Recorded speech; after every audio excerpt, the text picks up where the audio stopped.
আমি মরে যাওয়ার পর ভূত হয়েছি মাত্র 2 দিন হলো, আর এখানে খাওয়া দাওয়ার খুব অসুবিধা।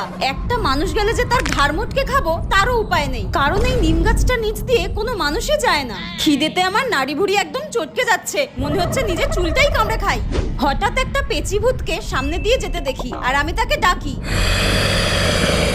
আমাকে সে কর্কশ গলায় জিজ্ঞাসা করে, আমাকে ডাকছিস? আমি বললাম হ্যাঁ, আর তাকে আমি জিজ্ঞাসা করলাম তুমি কিভাবে মরে ভূত হয়েছো। সে আমাকে উত্তর দেয়, স্কুলের ছুটির টাইমে আমি একটা মেয়েকে সিঁড়ি থেকে ধাক্কা মেরে ফেলে দিই, কিন্তু উল্টে আমি পড়ে গিয়ে মরে ভূত হয়ে গেছি। আমি বললাম আচ্ছা আচ্ছা, তুমি কোথায় থাকো? সামনে যে তাল গাছটা রয়েছে সেই তাল গাছের নিচের পুকুরে থাকি আমি, কিন্তু তুই কোথায় থাকিস? আমি বললাম লাইন দিয়ে পেছনে যে নিম গাছগুলো রয়েছে ওখানে আরো ভূতরা রয়েছে, ওদের সঙ্গেই আমাকে থাকতে বলা হয়েছে। পেছনের নিম গাছগুলো? আমাকে বলে ওই ডাকিনীগুলোর সাথে সাবধানে থাকিস, ওরা রেগে গেলে নিজেদের